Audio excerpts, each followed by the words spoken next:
450 28 28।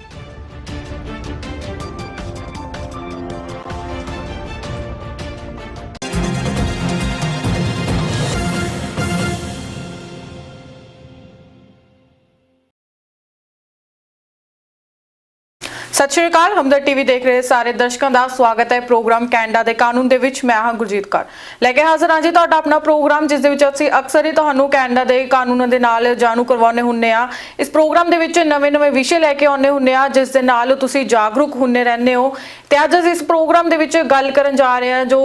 चोरियां दे मामले वध रहे ने, कि उहदा कारण की हो सकदा है। नशे दी ओवरडोज दे कारण भी जिहड़े इदां दे काफ़ी मामले देखण नूं मिलदे ने। नशे दी ओवरडोज दे कारण काफ़ी ज़्यादा कैनेडा दे विच माहौल खराब देखण नूं मिल रहा है ते लोग बेघर भी होए होए ने। ते इस सब विषय दे उत्ते अज असीं इस प्रोग्राम दे विच चर्चा करांगे। ते चर्चा करन दे लई मेरे नाल स्टूडियो दे विच मौजूद ने बिम लॉ फर्म तो तेजवीर बिम जी। बहुत बहुत स्वागत है बिम जी। सत श्री अकाल गुरजीत जी, सारे दर्शकों को सत श्री अकाल, नमस्ते ते आदाब। Thank you so much for having me जी। ते तेजवीर जी तुसीं हर वारी नवा विषय लैके आने हो। एक बारी मैं चाहुंदी हां कि तुसीं ही दर्शकों के नाल जिहड़ा अज दा अपना विषय है वो साझा कर दो। हाँ जी गुरजीत जी, आप देख रहे हैं इस वक्त in the news and other reports के बेलविल वर्गे शहर च एक तो बेघर लोगों की आबादी बहुत वध गई है। नशे are free flowing in the streets and उन्हों के कारण स्पैशली फैंटनल यूज के कारण लोकी ओवरडोज सड़कों पर ओवरडोज हो रही हैं। एंड ये इस चीज़ की तंगी उत्थे रेजिडेंट्स नूं होम ते बिजनेस ओनर्स नूं फेस करनी पै रही है। तो इट्स एक बहुत ही ट्रबलिंग स्थिति बन चुकी है, एक बहुत ही इट्स अ बैड सिचुएशन जी। तो जिहड़ी नशे दी जिहड़ी इन्नी ज़्यादा ओवरडोज हो रही है, लोग नशे दे दलदल विच फसदे जा रहे हैं, इहदा की कारण लगदा है? वैल आप इस शो ते पहला भी गल कर चुके हैं। जी अपनी ये साडे देश की जी आर्थिक स्थिति है वो दिन ब दिन बिगड़ी जा रही है। एंड उसका कारण कई चीज़ां हैगियां। ऑब्वियसली ग्लोबल एक स्लो डाउन होया है, ऑलमोस्ट रिसैशन। कई लोग कहेंगे कि आप टैक्नीकली रिसैशन च है ही हैं। सो एक बड़ा कारण तो होया, पर एक दूजा बड़ा कारण यह है कि we have seen many levels of mismanagement साडे इत्थे गवर्नमेंट च। ते जिहड़ी सरकारी प्रोविजन ऑफ सर्विसेज है वो काफ़ी डिग्री तक डिग्गिया है। द प्रोविजन ऑफ सर्विसेज उस लैवल का नहीं हैगा जिथे वो कदे हुंदा सीगा। एंड इहदा कारण कई लोकी साडी बढ़दी आबादी ते पाउणगे, बट बढ़दी आबादी नाल एक बढ़दा टैक्स पूल भी हुंदा है। एंड ओहदा सही इस्तेमाल करना साडी सरकार दा काम है। एंड फिलहाल इदा लगदा नहीं है कि वो हो रहा है। साडे कोर्ट्स एकदम ओवरबर्डनड आ, पुलिस सर्विसेज ओवरबर्डनड आ, उन्हां ते बोझ इस वक्त दोनों ते बहुत ज़्यादा है। तो इलैक्शनां वेले आप देख लैंदे आ कि हैल्थ केयर एक बड़ा इशू बन जाता है, क्योंकि लोग आप हस्पताल जाते हैं बट कोर्ट्स की कोई गल नहीं करता। And it's a very unfortunate situation. तो आप देख रहे हैं ये की नतीजे है। टोरंटो पुलिस ने इस वक्त ऑन द रैकर्ड आप कहता है कि जे तुहाडे घर हुण चोरी का डर हैगा आ, तुहाडी बाहर गड्डी महंगी हैगी आ, तुसीं गड्डी की चाबी घर दे मोहरे रखो ताकि चोरां नूं ज़्यादा तकलीफ ना होवे चाबियां लभण च, ते ऑब्वियसली घरां च हादसे ना होण। पर मैं इन्ना कहूँगा शर्मनाक गल हैगी है, क्योंकि पुलिस का काम है इन्ना हैगा कि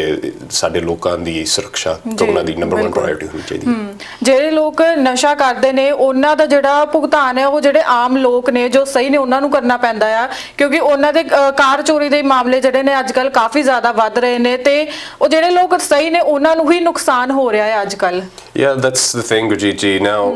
again कई लोग ये भी आर्ग्यू कर रहे हैं कि जे तो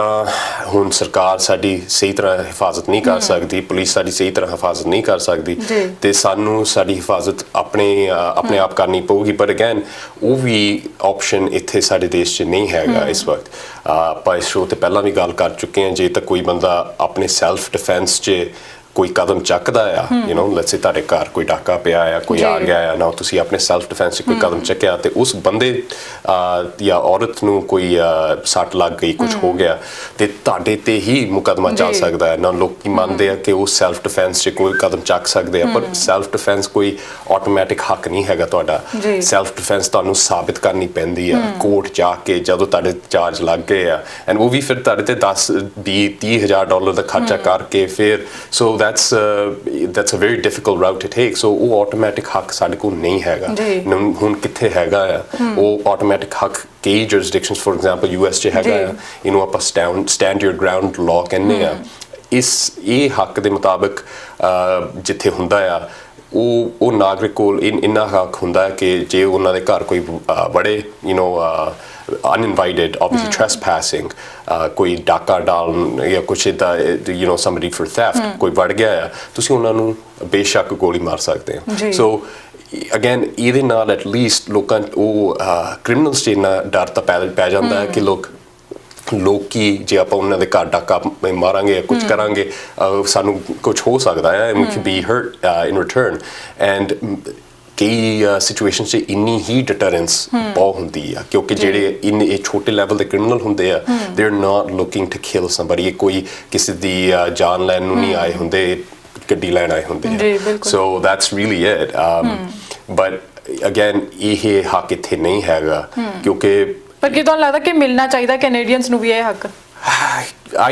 ਜੇ ਤਾਂ ਹਾਲਾਤ ਹੋਰ ਵਿਗੜਨ then I would say unfortunately ਇਹ ਤਾਂ ਹੋਣਾ ਚਾਹੀਦਾ ਆ ਬਟ ਜਿਹੜੀ ਬਾਰਗੇਨ ਆਪਾਂ ਆਪਣੀ ਸਰਕਾਰ ਨਾਲ ਕੀਤੀ ਸੀਗੀ ਕਈ ਸਾਲ ਪਹਿਲਾਂ ਉਹ ਬਾਰਗੇਨ ਉਹ ਕੰਟਰੈਕਟ ਅਮਰੀਕਨ ਆਵਾਮ ਨੇ ਆਪਣੀ ਸਰਕਾਰ ਨਾਲ ਥੋੜਾ ਡਿਫਰੈਂਟ ਕੰਟਰੈਕਟ ਕੀਤਾ ਸੀਗਾ ਜੇ ਆਪਾਂ ਆਪਣੇ ਨਾਲ ਕੰਪੇਅਰ ਕਰੀਏ ਦੇਖੋ ਉਹਨਾਂ ਦੇ ਸੰਵਿਧਾਨ ਨੇ ਉਹਨਾਂ ਨੂੰ ਹੱਕ ਦਿੱਤਾ ਆ ਕਿ ਉਹ ਅਸਲਾ ਘਰ ਰੱਖ ਸਕਦੇ ਆ ਆਪਣੇ ਕੋਲ ਰੱਖ ਸਕਦੇ ਆ all those things ਹੁਣ ਸਾਡੇ ਕੋਲ ਵੀ ਅਸਲਾ ਰੱਖਣ ਦੀ permission ਹੈਗੀ ਆ if you get proper training and licensing but ਫਿਰ ਵੀ ਤੁਹਾਡੇ ਤੇ ਰੂਲ ਬੰਦਿਸ਼ਾਂ ਬਹੁਤ ਹੈਗੀਆਂ ਆ ਕਿ ਉਹ ਤੁਸੀਂ ਅਸਲੇ ਨੂੰ ਕਿੱਦਾਂ ਰੱਖਣਾ ਕਿੱਦਾਂ ਟਰਾਂਸਪੋਰਟ ਕਰਨਾ and all those things so ਉਹਦਾ ਯੂਸ ਉਹਦਾ ਇਸਤੇਮਾਲ ਇਹੋ ਜਿਹੀ ਸਿਚੁਏਸ਼ਨਸ 'ਚ ਪ੍ਰੈਕਟੀਕਲ ਨਹੀਂ ਹੁੰਦਾ ਐਂਡ ਸਾਡੀ ਕੰਟਰੈਕਟ ਸਰਕਾਰ ਨਾਲ ਇਹ ਸੀਗੀ I'm talking hypothetically ਕਿ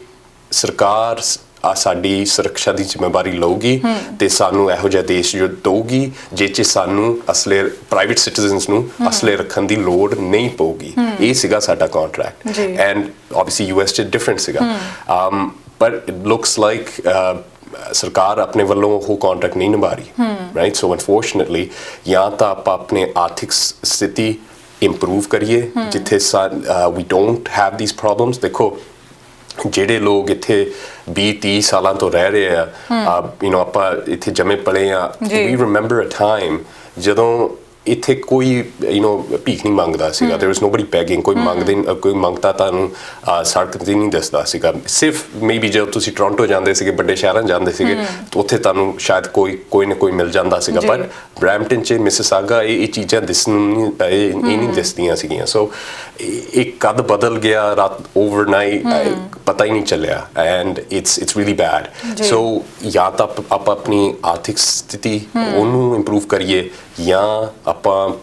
ਅਗੇਨ ਨਾਗਰਿਕਾਂ ਨੂੰ ਇੰਨਾ ਹੱਕ ਦਈਏ ਕਿ ਉਹ ਆਪਣੀ ਸੁਰੱਖਿਆ ਆਪ ਕਰ ਸਕਣ ਜੀ ਬਿਲਕੁਲ ਤੇ ਜਿਹੜਾ ਮੈਨੂੰ ਲੱਗਦਾ ਹੈ ਕਿ ਜਿਹੜਾ ਇਹ ਲਾਅ ਦੇ ਕਾਰਨ ਕਿ ਸੈਲਫ ਡਿਫੈਂਸ ਨਹੀਂ ਕਰ ਸਕਦੇ ਹੈਗੇ ਉਹਦੇ ਕਾਰਨ ਹੀ ਕੈਨੇਡਾ ਦੇ ਵਿੱਚ ਜਿਹੜੇ ਲੁਟੇਰੇ ਨੇ ਇੰਨੇ ਬੇਖੌਫ ਘੁੰਮਦੇ ਨੇ ਚੋਰੀਆਂ ਹੋ ਰਹੀਆਂ ਨੇ ਤੇ ਆਪਾਂ ਆਰਥਿਕ ਸਥਿਤੀ ਦੀ ਤੁਸੀਂ ਗੱਲ ਕਰ ਰਹੇ ਹੋ ਤੇ ਤੁਹਾਨੂੰ ਕੀ ਲੱਗਦਾ ਕਿ ਆਰਥਿਕ ਸਥਿਤੀ ਜੋ ਕੈਨੇਡਾ ਦੇ ਮੌਜੂਦਾ ਹਾਲਾਤ ਬਣੇ ਨੇ ਉਹਨਾਂ ਦਾ ਜ਼ਿੰਮੇਵਾਰ ਕੌਣ ਹੈ ਕਿ ਇੰਟਰਨੈਸ਼ਨਲ ਸਟੂਡੈਂਟਸ ਦਾ ਇਹਦੇ ਵਿੱਚ ਕੋਈ ਰੋਲ ਹੈਗਾ Well, no. I would say ਕਿ international students ਨੇ ਸਿਰਫ ਇਸ ਦੇਸ਼ 'ਚ generally ਆਰਥਿਕ ਸਥਿਤੀ ਨੂੰ improve ਕੀਤਾ ਆ ਉਹ 'ਚ ਕੋਈ ਪ੍ਰੋਬਲਮ ਨਹੀਂ ਕ੍ਰੀਏਟ ਕੀਤੀ ਸਗੋਂ ਸਾਨੂੰ ਉਹਨਾਂ ਦੀ ਲੋੜ ਆ ਰਾਈਟ ਮੈਂ ਇਸ ਸ਼ੋਅ ਤੇ ਕਈ ਵਾਰ ਕਹਿ ਚੁੱਕਾ ਹਾਂ ਕਿ ਸਾਡੀ ਜਿਹੜੀ ਉਹਨਾਂ ਦੇ ਵੱਲ ਕਈ ਪਾਸਿਓਂ ਇਸ prejudice ਕਈ ਪਾਸਿਓਂ ਇਟਸ discriminatory beliefs ਉਹ ਨਹੀਂ ਹੋਣੇ ਚਾਹੀਦੇ ਕਿਉਂਕਿ we need these people to be a part of our tax base ਇਹਨਾਂ ਤੋਂ ਬਗੈਰ ਜਿਹੜਾ ਸਾਡੀ ਟੈਕਸ ਦੀ ਕਲੈਕਸ਼ਨ ਆ ਉਹ ਇੱਕ aging population ਨੂੰ support ਨਹੀਂ ਕਰ ਸਕਦੀ, right? And ਸਾਡੀ ਇੱਕ aging population ਆ, right? And ਸਾਡੀ birth rate ਉਨੀ ਨਹੀਂ ਹੈਗੀ, so ਇਹਨਾਂ ਦੀ ਲੋੜ ਆ ਸਾਨੂੰ, and in fact ਸਾਨੂੰ ਉਹ programs engage ਕਰਨੇ ਚਾਹੀਦੇ ਇਹਨਾਂ ਨਾਲ that help them integrate into Canadian society, ਨਾ ਕਿ ਇਹਨਾਂ ਨੂੰ we should be shunning them away, ਨਾ ਕਿ ਇਹਨਾਂ ਨੂੰ ਆਪਾਂ marginalize ਕਰਨਾ ਚਾਹੀਦਾ ਜਾਂ ਇਹਨਾਂ ਨੂੰ negative light 'ਚ ਹਮੇਸ਼ਾ present ਕਰਨਾ ਚਾਹੀਦਾ, that's wrong. So ਇਹ ਬਾਕੀ ਸ਼ਹਿਰਾਂ 'ਚ ਜੋ ਆਪਾਂ ਦੇਖ ਰਹੇ ਹਾਂ, right? homelessness, ਨਸ਼ਿਆਂ ਦੇ ਆਦੀ, ਉਹ ਵੀ ਲੋਕ let's say student ਨਹੀਂ ਹੈਗੇ, ਉਹ ਵੀ let's say ਦੂਜੇ ਕਮਿਊਨਿਟੀਆਂ ਦੇ ਹੈਗੇ ਆ, but the thing is ਕਿ ਉਹ ਵੀ ਆਪਣੀ communities 'ਚ they're on the bottom end of ਜਿਹੜੀ financial let's say hierarchy ਕਹਿ ਦੋਗੇ, ਇਹ financial ladder ਦੇ ਜਿਹੜੇ ਥੱਲੇ ਲੋਕ ਹੁੰਦੇ unfortunately ਜਦੋਂ ਆਰਥਿਕ ਸਥਿਤੀ ਵਿਗੜਦੀ ਆ, ਸਭ ਤੋਂ ਪਹਿਲਾਂ ਅਸਰ ਇਹਨਾਂ ਤੇ ਹੀ ਪੈਂਦਾ ਆ ਜਿਨ੍ਹਾਂ ਕੋਲ ਪੈਸੇ ਆ, ਉਹ ਫਿਰ ਵੀ they manage, right? So ਆਪਾਂ ਦੇਖ ਰਹੇ ਹਾਂ ਕਿ ਆਰਥਿਕ ਸਥਿਤੀ ਜਿੱਥੇ ਖਰਾਬ ਆ, ਉੱਥੇ bottom end of the ladder ਉੱਥੇ ਲੋਕੀ they're suffering. So ਜਿੱਥੇ ਸਟੂਡੈਂਟ ਆ obviously ਉੱਥੇ ਸਟੂਡੈਂਟਾਂ ਨੇ ਜ਼ਿਆਦਾ ਸਫਰ ਕਰਨਾ, ਜਿੱਥੇ ਹੋਰ ਲੋਕ ਆ ਉਹਨਾਂ ਨੇ ਹੋਰਾਂ ਨੇ ਸਫਰ ਕਰਨਾ. So at the end of the day it's all about improving the situation ਤਾਂ ਕਿ again ਜਿਹੜੇ social ladder ਦੇ ਥੱਲੇ ਲੋਕ ਆ, ਇੱਕ ਤਾਂ ਉਹਨਾਂ ਦੀ ਜ਼ਿੰਦਗੀ improve ਹੋਗੀ, but more importantly again Aam Canadians ਲਈ ਵੀ it's important that ਇਹ ਸਾਰੇ ਹਾਦਸੇ ਨਾ ਹੋਣ, right? ਸਾਡੇ ਸੜਕਾਂ ਤੇ ਲੋਕੀ overdose ਕਰਕੇ ਨਾ ਮਰਨ, ਸਾਡੇ ਸੜਕਾਂ ਤੇ ਲੋਕੀ ਪੈਸਿਆਂ ਲਈ ਮੰਗਦੇ ਫਿਰਨ ਨਾ ਮਰਨ ਜੀ. ਤੇ ਇੱਕ ਕੈਨੇਡਾ ਦੇ ਵਿੱਚ ਕਾਫੀ ਜਗ੍ਹਾ ਤੇ ਆਪਾਂ ਜਿਵੇਂ ਬੇਘਰ ਹੋਮਲੈਸ ਪੀਪਲ ਨੇ ਜਿਹੜੇ, ਉਹ ਵੀ ਕਾਫੀ ਜ਼ਿਆਦਾ ਦੇਖਣ ਨੂੰ ਮਿਲਦੇ ਨੇ, ਤੇ ਕੀ ਕੈਨੇਡਾ ਗਵਰਨਮੈਂਟ ਦੇ ਵੱਲੋਂ ਉਹਨਾਂ ਦੀ ਮਦਦ ਕੀਤੀ ਜਾਂਦੀ ਹੈ ਕਿਸੇ ਤਰ੍ਹਾਂ ਦੇ ਨਾਲ? Well, there's many key social welfare programs ਚਲਾਉਂਦੇ ਆ at the municipal, provincial and federal level. ਤੇ obviously ਕਈ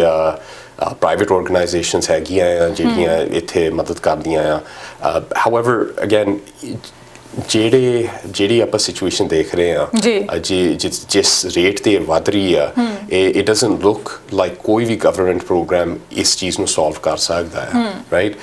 ਸਰਕਾਰ ਦਾ ਕੰਮ ਹੁੰਦਾ ਆ ਕਿ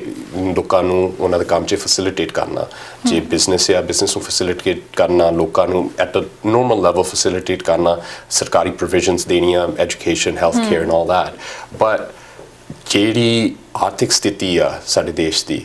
ਉਹ 'ਚ ਬਦਲਾਵ ਲਿਆਉਣਾ ਅਗੇਨ ਸਰਕਾਰ ਦਾ ਕੰਮ ਆ, ਬਟ ਉਹ ਪਾਲਿਸੀ ਬਣਾਉਂਦੇ ਆ, but there's execution ਜਿਹੜੀ ਪੂਰੇ ਦੇਸ਼ ਨੂੰ ਕਰਨੀ ਪੈਂਦੀ ਆ. ਪਾਲਿਸੀ ਹੁਣ ਆਪਾਂ ਇਸ ਸ਼ੋਅ ਤੇ ਜ਼ਿਆਦਾ ਪੋਲੀਟੀਕਲ ਹੁੰਦੇ ਨਹੀਂ ਆ, ਮੈਂ ਆਪਣੀ ਪੋਲੀਟੀਕਲ ਰਾਏ ਦਾ ਦੇਣਾ ਨਹੀਂ ਚਾਹੁੰਦਾ, ਬਟ ਇੱਕ ਐਗਜ਼ਾਮਪਲ ਸਾਡਾ ਕਾਰਬਨ ਟੈਕਸ ਆ, ਜਿਹੜੇ ਹੁਣ ਕਈ ਪਾਰਟੀਆਂ ਮੰਨਦੀਆਂ ਆ ਕਿ ਉਹ ਇਨਫਲੇਸ਼ਨਰੀ ਆ, ਕਿਉਂਕਿ ਇੱਕ ਪਾਸਿਓਂ ਉਹ ਟੈਕਸ ਹਰ ਸਰਵਿਸ ਦੀ ਕਾਸਟ ਵਧਾ ਰਿਹਾ ਆ. ਤਾਂ ਲੋਕਾਂ ਨੂੰ ਤਾਂ ਪਤਾ ਹੀ, ਉਹਨਾਂ ਦੀ ਗੈਸ obviously ਉਹਨਾਂ ਨੂੰ ਜ਼ਿਆਦਾ ਮਹਿੰਗੀ ਪੈਂਦੀ ਆ, but ਜਿਹੜੇ ਵੀ ਗੁੱਡਸ ਟਰੱਕਸ ਤੇ ਟਰਾਂਸਪੋਰਟ ਹੁੰਦੇ ਆ, ਜਿੰਨੇ ਵੀ ਸਰਵਿਸਿਜ਼ ਤੁਹਾਨੂੰ ਕਿਤੋਂ ਦੂਰੋਂ ਮਿਲਦੀਆਂ ਆ, ਉਹ ਸਾਰਿਆਂ ਦੀ ਕਾਸਟ ਇਨਫਲੇਟ ਹੁੰਦੀ ਆ ਕਿਉਂਕਿ ਕਾਰਬਨ ਟੈਕਸ ਹੈਗਾ ਆ. ਦੈਨ ਜਿਹੜੀ ਕੈਨੇਡੀਅਨਸ ਨੂੰ ਬੈਕ ਸਟਾਪ ਪੇਮੈਂਟ ਮਿਲਦੀ ਆ, ਤੁਹਾਡੀ ਟੈਕਸ ਬ੍ਰੇਕ ਮਿਲਦੀ ਆ ਫੋਰ ਦ ਕਾਰਬਨ ਟੈਕਸ, ਉਹ ਅਗੇਨ ਤੁਹਾਡੇ pocket 'ਚ, ਹਰ ਕੈਨੇਡੀਅਨ ਦੇ ਪਾਕਟ 'ਚ ਪੈਸਾ ਪਾਉਂਦੀ ਆ. that again reduces the value of money, ਉਹ ਪੈਸੇ ਦੀ ਕੀਮਤ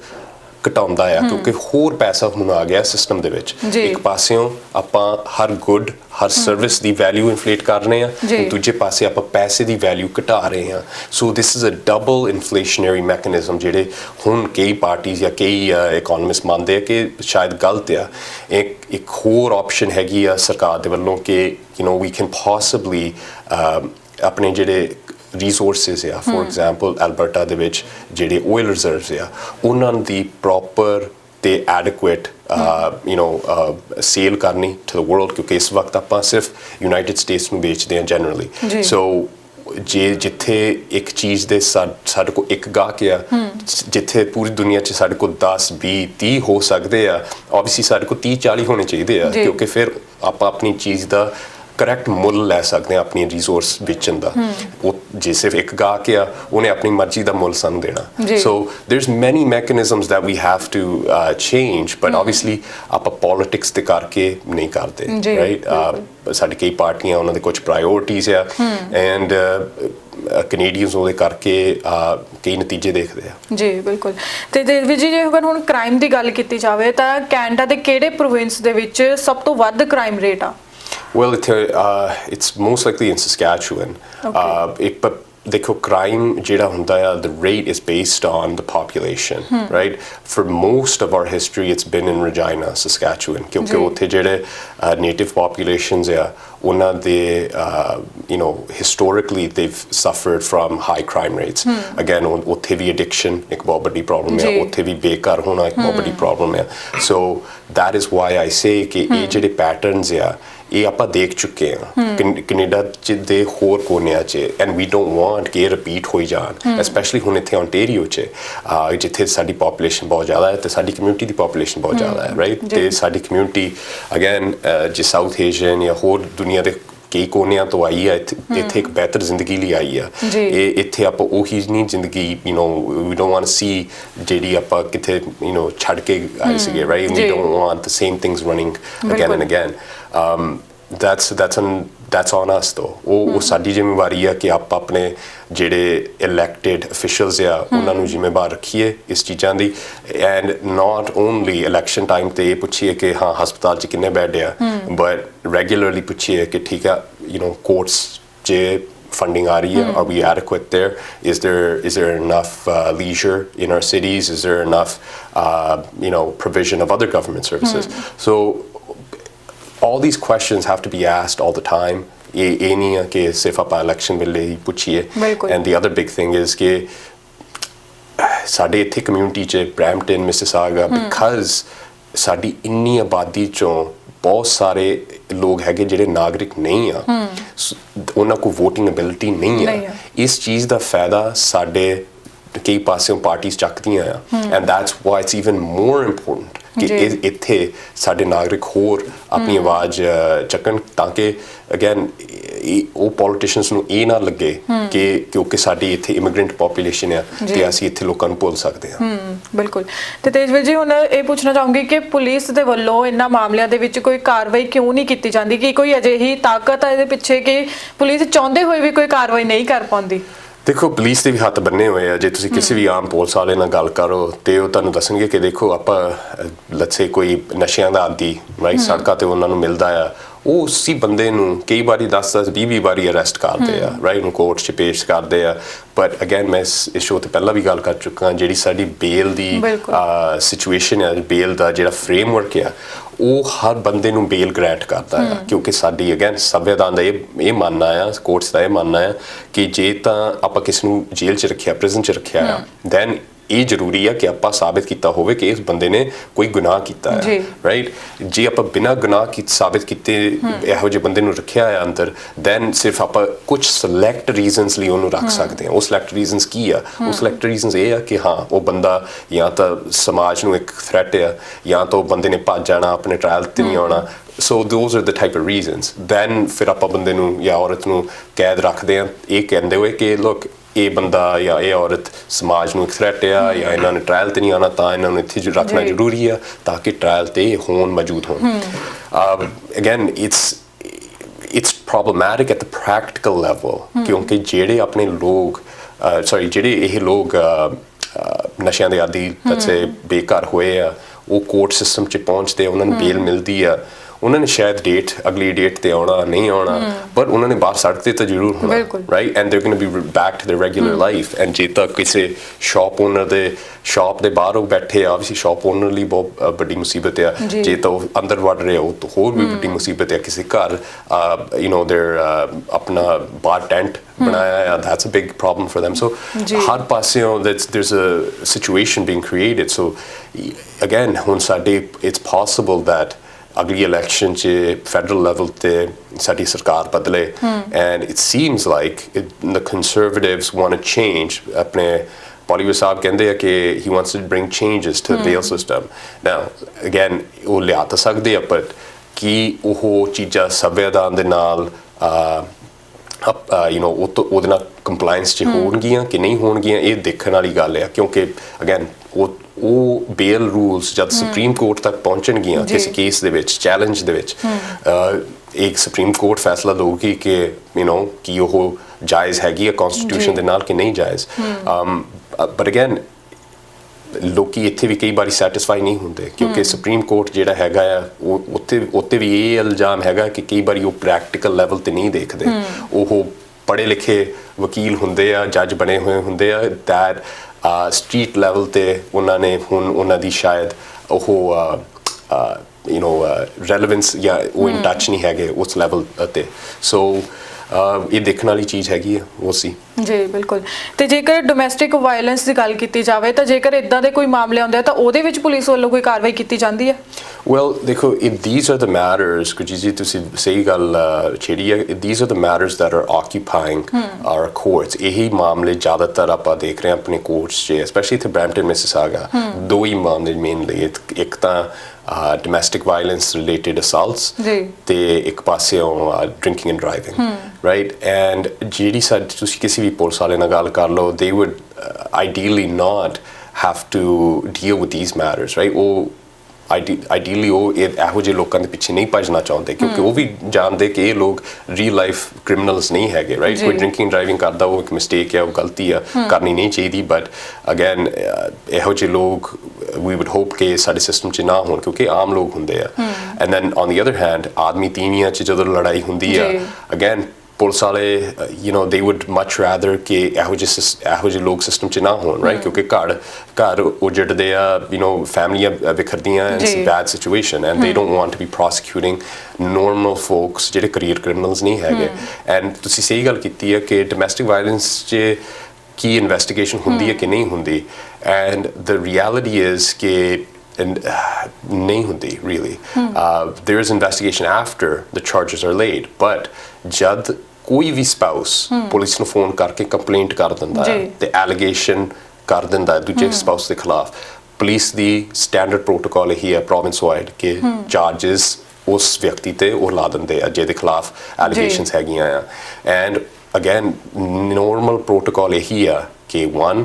ਹੁਣ ਉਹਨਾਂ ਤੇ ਚਾਰਜ ਲੱਗ ਗਿਆ ਤੇ ਉਹਨਾਂ ਦੀ ਹੁਣ ਦੂਜੇ ਸਪਾਊਸ ਨਾਲ ਕੋਈ ਕੰਟੈਕਟ ਨਹੀਂ ਹੋਊਗਾ। ਨੰਬਰ 2, ਉਹ ਘਰ 'ਚ ਨਹੀਂ ਵੜ ਸਕਦੇ। ਸੋ these two things ਬਹੁਤ ਲੋਕੀ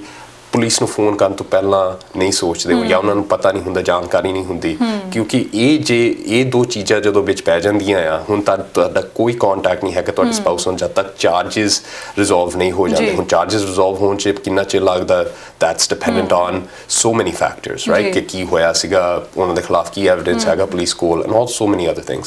so ਉਹ ਸਾਰੀ ਚੀਜ਼ਾਂ ਰਿਜ਼ੋਲਵ ਕਰਦੇ ਕਈ ਮਹੀਨੇ ਲੱਗ ਸਕਦੇ, ਸਾਲ ਲੱਗ ਸਕਦੇ ਆ। ਐਂਡ ਤਾਂ ਹੁਣ ਤੁਸੀਂ ਆਪਣੇ ਸਪਾਊਸ ਤੋਂ ਇੰਨਾ ਚਿਰ ਦੂਰ, no contact, ਉਹਦਾ ਕੀ ਸਟ੍ਰੇਨ ਪੈਂਦਾ ਆ ਤੁਹਾਡੇ ਰਿਲੇਸ਼ਨਸ਼ਿਪ ਤੇ, ਉਹ ਉਹੀ ਲੋਕ ਜਾਣਦੇ ਆ, ਰਾਈਟ। ਉਹਨਾਂ ਦੇ ਰਿਲੇਸ਼ਨਸ਼ਿਪ ਕਦੇ ਫਿਰ they're never the same। ਸੋ ਉਹ ਫੋਨ ਕਾਲ ਕਰਨ ਤੋਂ ਪਹਿਲਾਂ ਤੁਹਾਨੂੰ 10 ਵਾਰ ਸੋਚਣਾ ਚਾਹੀਦਾ, unless ਤੁਸੀਂ ਅੰਡਰ ਇਮੀਡੀਏਟ ਥ੍ਰੈਟ ਹੈਗੇ ਹੋ ਕਿਸੇ ਵੀ ਵਿਅਕਤੀ ਤੋਂ, ਦੈਨ ਤੁਹਾਨੂੰ ਇਮੀਡੀਏਟਲੀ ਆਬਵੀਅਸਲੀ 911 ਤੁਸੀਂ ਦੱਸਿਆ ਕਿ ਆਪਸ ਦੇ ਵਿੱਚ ਮਿਲ ਨਹੀਂ ਸਕਦੇ, ਤਾਂ ਕੀ ਜੇਕਰ ਉਹਨਾਂ ਦੇ ਬੱਚੇ ਹੋਣ ਤਾਂ ਉਹ ਬੱਚਿਆਂ ਨੂੰ ਵੀ ਨਹੀਂ ਮਿਲ ਸਕਦੇ? ਨਹੀਂ, ਬੱਚਿਆਂ ਨੂੰ ਤਾਂ ਮਿਲ ਸਕਦੇ ਆ, ਬਟ ਇੱਕ ਦੂਜੇ ਨਾਲ ਕੰਟੈਕਟ ਪ੍ਰੋਹਿਬਿਟਡ ਹੁੰਦਾ ਹੈ। ਬਟ ਯਾ ਮਾਈ ਪੁਆਇੰਟ ਇਜ਼ ਕਿ ਇਹੀ ਕੇਸਿਸ ਜ਼ਿਆਦਾਤਰ ਸਾਡੇ ਸਿਸਟਮ ਨੂੰ ਕਲੌਗ ਕਰਦੇ ਆ, and again police the time ਲੈਂਦੇ ਆ, ਜਦ ਕਿ ਉਹ ਟਾਈਮ ਸਾਡੇ ਜ਼ਿਆਦਾ ਸੀਰੀਅਸ ਕ੍ਰਾਈਮਸ ਵੱਲ ਲੱਗਿਆ ਜਾ ਸਕਦਾ ਹੈ। ਜੀ, ਤੇ ਦੇਸ਼ ਵਿੱਚ ਹੁਣ ਸਮਾਂ ਇਜਾਜ਼ਤ ਨਹੀਂ ਦੇ ਰਿਹਾ, ਇਸ ਲਈ ਦਰਸ਼ਕਾਂ ਦੇ ਨਾਲ ਆਪਣੀਆਂ ਡਿਟੇਲਸ ਸਾਂਝੀਆਂ ਕਰ ਦਿਓ ਇੱਕ ਵਾਰੀ। ਹਾਂਜੀ ਜ਼ਰੂਰ। ਜੇ ਤਾਂ ਸਾਡੇ ਆਫਿਸ ਕੋਈ ਵੀ ਜਾਣਕਾਰੀ ਕ੍ਰਿਮੀਨਲ ਲਾਅ ਰਿਲੇਟਡ ਜਾਂ ਕਿਸੇ ਵੀ ਹੋਰ ਲੀਗਲ ਮੈਟਰ ਰਿਲੇਟਡ ਤੁਹਾਨੂੰ ਚਾਹੀਦੀ ਹੈ ਜਾਂ ਕਿਸੇ ਹੋਰ ਲੀਗਲ ਸਹਾਇਤਾ ਦੀ ਲੋੜ ਹੈ ਤੁਹਾਨੂੰ, ਪਲੀਜ਼ ਕੰਟੈਕਟ ਅਸ ਐਟ 647-300-7875। ਇਹ ਮੇਰਾ ਪਰਸਨਲ ਨੰਬਰ ਹੈ ਤੇ ਸਾਡੇ ਆਫਿਸ ਨੂੰ ਤੁਸੀਂ ਕੰਟੈਕਟ ਕਰ ਸਕਦੇ ਹੋ 9058586768। Thank you so much. ਸਤਿ ਸ਼੍ਰੀ ਅਕਾਲ ਜੀ। ਤੇ ਤੇਜ ਜੀ ਬਹੁਤ ਬਹੁਤ ਧੰਨਵਾਦ, ਤੁਸੀਂ ਦਰਸ਼ਕਾਂ ਦੇ ਨਾਲ ਹਰ ਵਾਰੀ ਨਵੀਆਂ ਅਪਡੇਟਸ ਲੈ ਕੇ ਆਉਂਦੇ ਹੋ ਕਾਨੂੰਨ ਦੇ ਰਿਲੇਟਡ, ਤਾਂ ਅੱਜ ਦੇ ਲਈ ਵੀ ਬਹੁਤ ਬਹੁਤ ਧੰਨਵਾਦ। ਥੈਂਕ ਯੂ ਜੀ। ਤਾਂ ਇਹ ਸੀ ਅੱਜ ਦਾ ਸਾਡਾ ਪ੍ਰੋਗਰਾਮ ਕੈਨੇਡਾ ਦੇ ਕਾਨੂੰਨ ਤੇ। ਉਮੀਦ ਹੈ ਕਿ ਜੋ ਤੇਜਵੀਰ ਜੀ ਦੇ ਵੱਲੋਂ ਜਾਣਕਾਰੀ ਸਾਂਝੀ ਕੀਤੀ ਗਈ ਹੈ ਤੁਹਾਡੇ ਲਈ ਲਾਹੇਵੰਦ ਹੋਵੇਗੀ। ਅੱਜ ਦੱਸਿਆ ਗਿਆ ਕਿ ਨਸ਼ੇ ਦੀ ਓਵਰਡੋਜ਼ ਦੇ ਜਿਹੜੇ ਮਾਮਲੇ ਵੱਧਦੇ ਜਾ ਰਹੇ ਨੇ, ਬੇਘਰ ਹੋਮਲੈਸ ਪੀਪਲ ਨੇ ਜਿਹੜੇ, ਉਹਨਾਂ ਦੇ ਵੱਲੋਂ ਵੀ ਕ੍ਰਾਈਮ ਅਟੈਂਪਟ ਕੀਤੇ ਜਾਂਦੇ ਨੇ, ਤੇ ਪੁਲਿਸ ਦੇ ਵੱਲੋਂ ਇਹਨਾਂ ਮਾਮਲਿਆਂ ਦੇ ਵਿੱਚ ਕੀ ਕਾਰਵਾਈ ਕੀਤੀ ਜਾਂਦੀ ਹੈ ਜਾਂ ਕੀ ਕੁਝ ਨਹੀਂ ਕੀਤਾ ਜਾਂਦਾ, ਉਸ ਸਭ ਦੇ ਬਾਰੇ ਤੇਜਵੀਰ ਜੀ ਦੇ ਵੱਲੋਂ ਜਾਣਕਾਰੀ ਸਾਂਝੀ ਕੀਤੀ ਗਈ ਹੈ। ਤੇ ਜੇਕਰ ਤੁਹਾਡਾ ਇਸ ਤੋਂ ਇਲਾਵਾ ਲਾਅ ਦੇ ਰਿਲੇਟਡ ਕੋਈ ਵੀ ਸਵਾਲ ਹੈ ਤੁਸੀਂ ਇਹਨਾਂ ਦੇ ਨਾਲ ਕੰਟੈਕਟ ਕਰ ਸਕਦੇ ਹੋ। ਤੁਹਾਡੀ ਸਕਰੀਨ ਤੇ ਨੰਬਰ ਫਲੈਸ਼ ਹੋ ਰਿਹਾ ਤੇ ਐਡਰੈਸ ਵੀ ਆ ਰਿਹਾ, ਤੁਸੀਂ ਇਹਨਾਂ ਦੇ ਨਾਲ ਆਫਿਸ ਵੀ ਮਿਲ ਸਕਦੇ ਹੋ। ਤਾਂ ਅੱਜ ਦੇ ਪ੍ਰੋਗਰਾਮ ਲਈ ਇੰਨਾ ਹੀ। ਹੁਣ ਮੈਨੂੰ ਦਿਓ ਇਜਾਜ਼ਤ। ਸਤਿ ਸ਼੍ਰੀ ਅਕਾਲ। Eternal Wave